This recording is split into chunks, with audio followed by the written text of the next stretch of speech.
3 முறை அம்மா இவர் அழகு பார்த்து முதல்வராக்கின இந்த கட்சிக்கு நீ ரெட்டலையை முடக்குவேங்கிற. இன்னி நீ இந்த வேட்டி கட்டவே முடியாம ஆக்கிட்டார் எடப்பாடி அண்ணன். உங்களுக்கு எல்லாம் தெரியுமில்ல, அவர் இப்ப காவி வேட்டி கட்டிட்டு இருக்காரு.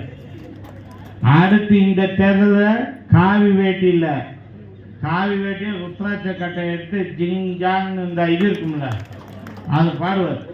ஏன்னா இந்த கட்சிக்கு துரோகம் செஞ்சவங்க இப்படித்தான் இருக்காங்க. இன்னைக்கு அம்மன் அர்ஜுனா யாருக்கு தெரியும்? அதுல போன வாட்டி நான் 2021 நிற்கும் போது வடக்குல நானே என் பொண்டாட்டி எனக்கு ஓட்டு போடல. ஆமா, ஓட்டெல்லாம் இருந்துச்சு. நான் என்னை புடுங்கின அம்மாவுக்கு நான் போட்டேன், வானதிக்கு. அவங்க இன்னைக்கு நல்லா ஆப்பு வச்சாங்க. ஆனா உண்மையிலே ஆப்பு வைக்கல. நமக்கு உண்மையிலே நன்மை செஞ்சது யாருன்னா பிஜேபி தான். எனக்கு வேண்டியது என்ன, உங்களுடைய ஆதரவில் நம்ம ஜெயிச்சோம்னா எனக்கு பேர் கிடைக்கும். நான் சுய விளம்பரம் எனக்கு தேவை தானே. இந்த ஒரு நிகழ்ச்சி கூட அநேகமாக நான் தான் முதல்ல செய்கிறேன்னு நினைக்கிறேன். ஒவ்வொரு கூட்டம்னு தமிழ்நாட்டில் நான் தான் முதல் செய்கிறேன்னு நினைக்கிறேன். இதெல்லாம் எனக்கு என்னன்னா, நான் அந்த மாதிரி கஷ்டப்பட்டு இதில் வந்ததுனால தான் இன்னைக்கு அம்மன் அர்ஜுனா யாருக்கு தெரியும்? அதுல போன வாட்டி நான் 2021 நிற்கும் போது வடக்குல நானே என் பொண்டாட்டி எனக்கு ஓட்டு போடல. ஆமா, ஓட்டெல்லாம் இருந்துச்சு. நான் என்னை புடுங்கின அம்மாவுக்கு நான் போட்டேன், வானதிக்கு. அவங்க இன்னைக்கு நல்லா ஆப்பு வச்சாங்க. ஆனா உண்மையிலே ஆப்பு வைக்கல. நமக்கு உண்மையிலே நன்மை செஞ்சது யாருன்னா பிஜேபி தான். ஆனா எடப்பாடி என்ன தைரியங்க, அம்மா விட ஒரு படி மேல தான் எடுத்த காரியத்தை முடிக்கணுங்கிறத இருப்பார். இப்ப கூட என்னென்னமோ சொல்லி பார்த்தேன், ஐடி மாட்டி போட, நாங்க ஈட்டியும் பார்த்தேன் ஐடியும் பார்த்துட்டேன், நீ என்ன வேணாலும் பண்ணிக்கிட்ட. அதுக்கு பின்னாடி தான் நேற்று நம்மளுடைய பங்காளியெல்லாம் சொல்லி எதிரி, நம்முடைய எதிரி திமுக விட ஒரு வகையில நம்பலாம்.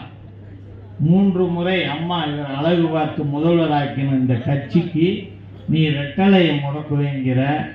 இன்னி நீ இந்த வேட்டி கட்டவே முடியாம ஆக்கிட்டார் எடப்பாடி அண்ணன். உங்களுக்கு எல்லாம் தெரியுமில்ல, அவர் இப்ப காவி வேட்டி கட்டிட்டு இருக்காரு.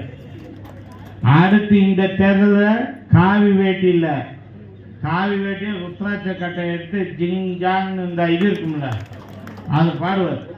ஏன்னா இந்த கட்சிக்கு துரோகம் செஞ்சவங்க இப்படித்தான் இருக்காங்க. 3 முறைங்க, 2001 96 பெரியகுளம் நகராட்சி சேர்மனா இருந்து தினகரனுடைய ஏற்பாட்டில் நீங்க 2001 சட்டமன்றத்தில் ஜெயிச்ச உடனே அம்மாவுக்கு ஒரு தவறான தீர்ப்பு வந்ததுல நீங்க முதல்வராகினீங்க. அதுக்கு அடுத்து ஒவ்வொரு ஸ்டெப்பா நீங்க முதல்வராகி அழகு பார்த்த இந்த கட்சி நீங்க எத்தனை தீவெண்ணிக்கு வாங்கி வச்சிருக்கீங்க வெளிநாட்டில், அதெல்லாம் வச்சு தொலைங்க. ஆனா இந்த கட்சிக்கு ஒரு விசுவாசமா இருக்கிறாங்க. உனக்கு பதவியே இல்லாட்டாலும் இந்த கட்சியில இருக்கணும். சாதாரண தொண்டை என்ன எதிர்பார்த்து இந்த கட்சியில இருக்க, அவனுடைய உழைப்புல தான் நாங்கள்லாம் சட்டமன்ற உறுப்பினர் கவுன்சிலரு அத்தனையும். அவன் உழைக்கலன்னா இங்க நாங்க எப்படி வர முடியும்? இதை நீங்க கொஞ்சமா சிந்திச்சு பார்த்துருக்கணும்ல. நான் ரெட்டலையை முடக்குவேன்னா அது என்ன அர்த்தம்? பெத்த தாய்க்கு துரோகம் பண்ணமா இல்லையா? இன்னைக்கு அவரு ஒரு ஹோட்டல்ல உட்காந்து நேர்காணல் நடத்துறாரு. என்ன நேர்காணல்? அந்த 5 பேர் நேர்காணல், 4 பேர் சட்டமன்ற உறுப்பினர். அதனால அவரை பத்தி நம்ம பேச வேண்டாம். இந்த பூத்து கமிட்டி தான் நான் இந்த சொல்ற ஒரு 10 காலம் தயவுசெய்து நீங்க நினைச்சு, பூத்து முகவர்கள் மனம் வைத்தால், நீங்கள் மனம் வைத்தால் கண்டிப்பாக 40 தொகுதியிலே அண்ணா திராவிட முன்னேற்ற கழக கூட்டணி வெற்றி பெறும். இன்னைக்கு எல்லாம் சொல்றாங்க அந்த கட்சி அங்கே போயிடுச்சு, அந்த கட்சி வேணாலும் போட்டுங்க. அண்ணா திமுக இரட்டை இலையை அடிப்பதற்கு யாராலும் முடியாது. எம்ஜிஆர் நமக்கு கொடுத்து போன அருமையான பொக்கிஷம் இரட்டை இலை. அம்மா அவர்கள் அதை வளர்த்து சீராக்கி நம்மளிடம் கொடுத்து விட்டு சென்றுள்ளார்கள். ஆகையால் நமக்கு இவர்கள் இந்த பூச்சாண்டி வேலைக்கெல்லாம் பயப்பட தேவையில்லை. அந்த திட்டம் இந்த எந்த திட்டத்தையும் கொண்டு வரல. இன்னைக்கு ஒரு முழு பூசணிக்காய நம்ம தமிழ்நாடு முதல்வர் பொள்ளாச்சி ஆட்சிப்பட்டியில ஒரு கூட்டத்தில் சொல்றார், அண்ணா திமுக எதுவுமே செய்யல. எப்படி என்ன செய்யல? அப்ப இந்த பாலமெல்லாம் ரெடி, நாங்க வந்த உடனே வீட்டுக்கு தீட்டு போயிட்டுமா? இல்லை இந்த பாலமெல்லாம் இன்னைக்கு வேற எங்கேயோ நம்ம போனோம். அவர் வேணா தமிழ்நாடு முதல்வர், அதனால அவர் நம்ம தகுதிக்கு பேசுவோம். கோயம்புத்தூர்ல இத்தனை பாலங்கள் 5 ஆண்டுகள் தானே வந்துச்சு. அப்ப நீ என்ன செய்யலைங்கிற? அப்ப நீ ஏதாவது இடையில கனவுல இதை போட்டு கொடுத்துட்டியா? திருச்சி ரோடு பாலம், ஆத்து பாலம், மேட்டுப்பாளையம், பெரியநாயக்கம்பாளையம், கவுண்டர்மில் பாலம், கவுண்டம்பாளையம் பாலங்கள், இப்படி ஒவ்வொரு பாலங்களுடைய அடிக்கடி புரட்சி தம்பி தான் சொல்வார், பாலங்களின் நாயகன் எஸ்பி வேலுமணி. அந்த அளவுக்கு எண்ணற்ற திட்டம். இன்னைக்கு காலையில் நான் வாக்கிங் போயிட்டு, நேற்று நைட்டு எம்எல்ஏ மீட்டிங்ஸ் அமைச்சர் இங்கே வச்சு போட்டிருந்தார். நான் 10:45 போகிறேன். உள்ளுக்குள்ளே எனக்கு ஒரு சந்தோஷம். பெரியார் பத்திரி வழியாக தான் நான் போனேன். ஒரு பில்டிங் ஜெகஜோதிய மின்னது. அது யாரு கொண்டு வந்தது? நீ நாங்கள் பெற்ற பிள்ளைக்கு நீ பேர் வைக்கிற வெக்கமா இல்லை? இதில் வேற இன்னைக்கு அதே மேடையில் சொல்கிறேன் அதிமுக ஒன்றும் வேலை செய்யலை. அப்போ அந்த ஆஸ்பத்திரி திறப்புல திறக்கிற நாங்கள் திறந்துக்கிறோம். அண்ணன் எடப்பாடியாரும் நமது உள்ளாட்சித்துறை அமைச்சருடைய இருக்கும் பொழுது, நான் தெற்கு தொகுதியில் இருக்கும்போது 200 கோடி ரூபாய் நிதியிலே ஜப்பானுடைய ஜைக்கா நிறுவனத்தில் இதை ஆரம்பிக்கப்பட்டது. இன்னைக்கு 164 கோடியில இவ்வளவு பெரிய பிரம்மாண்டமான ஆஸ்பத்திரி வந்திருக்குன்னா அது அம்மாவுடைய ஆட்சி, தலைவருடைய ஆசீர்வாதம். அண்ணன் எடப்பாடியார் கோவைக்கு அத்தனை கொடுத்த நம்ம வேலுமணி என்ன அத்தனையும் கோவைக்கு பெற்றார். அதனாலதான் 9 தொகுதி ஜெயிச்ச கடைசியில் 10க்கு 10 ஜெயிச்சோம். இப்போ நம்ம மாவட்டம் 11 எம்எல்ஏ ஆகிட்டு 11 ஜெயிச்சுட்டேன். எத்தனை வேணாலும் சேர்த்துக்கோனே, அத்தனையும் நான் ஜெயிப்பேன். நம்மளோட உள்ளாட்சித்துறை அமைச்சர் அத்தனையும் ஜெயிக்க வச்சார். என்ன மக்களுடைய நம்பிக்கை? அதிமுக ஆட்சி வந்தால் அத்தனை திட்டங்களை கொண்டு வருவோம்னு. ஆனால் நீ முழு பூசணிக்காய் இப்படி போடுற எவ்வளோ பெரிய இது. இதே தெற்கு தொகுதியில் இருக்கும்போது, இதே புளியகுளத்திலே 2 கிலோமீட்டர் தூரத்தில் இருக்கும்போது கல்லூரி வைக்கக்கூடாது. இருந்தாலும் நான் எடப்பாடி அண்ணனோட போராடி அந்த மகளிர் கல்லூரியை கொண்டு வந்தோம். இதெல்லாம் நாங்கள் கொண்டு வரலையா? ஆனைமலையில் மகளிர் கல்லூரி கொண்டு வந்தோம், தொண்டாமுத்தூரில் கொண்டு வந்தோம், மேட்டுப்பாளையத்தில் கொண்டு வந்தோம். கோவை மாவட்டத்துக்கு மட்டும் 6 கலைக்கல்லூரியை கொண்டு வந்து அண்ணன் எடப்பாடியார் ஆட்சியில், அம்மாவுடைய ஆட்சி எடப்பாடியார் தலைமையில் நடந்தது. நீ எவ்வளவு தைரியம் நீங்க இருந்தீங்கன்னா, ஒரு தமிழகத்து முதல்வர் அரசியல் பேசுங்க. அரசியல் மேடையில் எது வேணாலும், அது அரசாங்க மேடை, அரசு விழாவில் நீங்க இப்படி முழு பூசணிக்காயை பொய்ய சொல்றீங்க. எங்க முத்தண்ணன் சொல்ற நான் மறந்துட்டேன். 5 புதிய மாவட்டத்தை கொண்டு இன்னைக்கு நீ ஒரு மாவட்டத்தை கூட பண்ண முடியல. பொள்ளாச்சி கேட்டு அதுக்கு போய் பழனிக்கு போயிடுச்சு. அப்படியே மெல்ல கடலுக்கு போயிடுச்சு இவங்களுடைய திட்டம். இவங்க இன்னைக்கு ஒரு அரசு விழாவில் அதிமுக 10 ஆண்டுகளில் எதுவுமே செய்யலை. நாங்க கொண்டு வந்த திட்டத்தினாலதான் 11க்கு 11 ஜெயிச்சோம். அந்த மாதிரி இன்னைக்கு அத்தனை மாணவ செல்வங்களுக்கு ஜூன் 1ஆம் தேதி பள்ளி திறக்கும் போது உங்களுடைய டேபிள்ல புது புஸ்தகம், புது நோட்டு அத்தனை கொடுத்தது, அழகு பார்த்தது யாரு? அம்மா.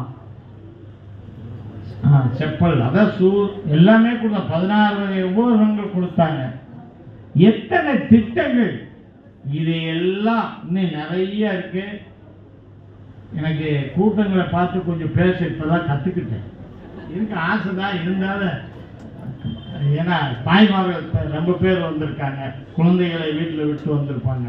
அவங்களுடைய சூழ்நிலையை கண்டு ஏற்கனவே எங்கள் பயிற்சியாளர் ஒன்று அவர் எப்பவுமே ஏதாவது ஒரு குண்டை போட்டு போயிடுறது அப்படின்னா. அதனால இதையெல்லாம் நீங்கள் முகவர்கள், ஒவ்வொரு வாக்குச்சாவடி முகவரும் நீங்கள் தெரிந்து கொண்டு அவர்களுக்கு சொன்னாலே போதும். அவங்க எல்லாம் நமக்கு ஓட்டு போட ரெடியா இருக்காங்க. திராவிட முன்னேற்ற கழகத்தினால் பாதிக்கப்பட்டவர் தான் 90%, பயனடைந்தவர்கள் 10% தான். அதுவும் அவருடைய கட்சிக்காரர்கள் தான். ஆகையினால் நீங்கள் முகவர்கள் மனம் வைத்தால் 40 தொகுதியில் நாம் வெற்றி பெறுவோம். 2026 200 சட்டமன்ற தொகுதியிலும் நாம் வெற்றி பெற்று அண்ணன் எடப்பாடியார் தலைமையில் அம்மாவுடைய ஆட்சி நாம் அமைப்போம். இது எல்லாமே உங்களுடைய கையில் தான் இருக்கிறது. மேடையில் எங்களுக்கு மைக் கிடைச்சுன்னு பேசிட்டு போயிட்டா முடியாது. இப்போ நம்ம காரியத்துக்கு வருவோம். மித்த எல்லாம் அப்போ பேசுவோம் இன்னொரு நாளைக்கு. இப்போ பூத் கமிட்டி நம்ம எத்தனை பேரை போட்டிருக்கோம்? 19 பேர் மெயினாக. அந்த 19 பேரில் மெயினான ஆளுகள் 19 பேர் மெயின் தான். எப்போ கூப்பிட்டாலும் வர்றவங்கள ஒரு 10 பேரை நீங்கள் எடுக்கணும், ஒவ்வொரு பூத்து முகவரை. இன்னும் ஒன்று சொல்கிறேன், எந்த பூத்து அதிகப்படியான வாக்கு வாங்குதோ அவங்களுக்கு கோவை மாநகர் மாவட்ட ஒரு பைக் பரிசு அளிக்கணும்.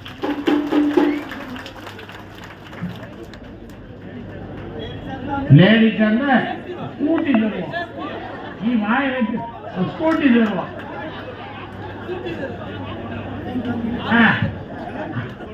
ஆக்டிவா தான் எந்த விதிக்கு தான் நான் சொல்ல முடியும். இங்க ஒருத்தர் 2 பூத்துலயும் நல்லா புரிஞ்சுக்கோங்க. நீ வாட்டு நாளைக்கு வந்து தொகுதிக்கு ஒரு பூத்துட்டு வந்துடாதீங்க. உள்ளாட்சித்துறை முன்னாள் உள்ளாட்சித்துறை அமைச்சர் தலைமை செயலாளர் மூலியமா உங்களுக்கு வெற்றி பெற்றவுடன் வழங்கப்படும். அதனால அந்த 19 பேர்ல 10 பேர் நீங்க ஆக்டிவா, அதுல 5 பெண்களை எடுத்துக்கணும். ஏன் இந்த பெண்களை மட்டும் நான் முக்கியத்துவம், இது தலைமையில் பெண்கள் தான் அடுப்பாங்கிற வரைக்கும் போவாங்க. நாம அந்த வாசல்ல செருப்பு கழிச்சுட்டு அங்கெல்லாம் நிற்க முடியும்.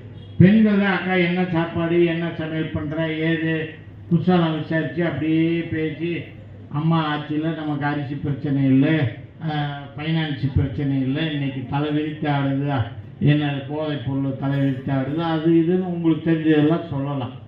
ஆனால் நாங்கள் அக்கா ஓட்டு போடுங்க, ஐயா ஓட்டு போடுங்கன்னு அந்த வாசலில் தான் நிற்க முடியும். நாங்கள் உள்ளே போக முடியாது. எப்போவுமே அதிமுக தான் முதல்ல இருக்கோம். முதல்ல வந்தாலும் நம்ம லேட்டஸ்ட்டாக எடுத்து நம்ம தான் நல்ல பேர் வாங்குவோம்.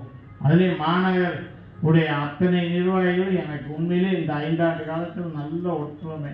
எங்களுடைய பகுதிச் செயலாளர்கள் எனக்கெல்லாம் மிக மிக ஒற்றுமையாக இருந்ததுனால தான் எல்லையும் சாதிக்க முடியும். தனி மனிதன் ஒன்றும் நான் சாதிக்க முடியாது. அதனால் அதை நீங்கள் சொல்லுங்கள். 1000 ரூபாய் யார் நினைச்சாலும் மாற்ற முடியாது.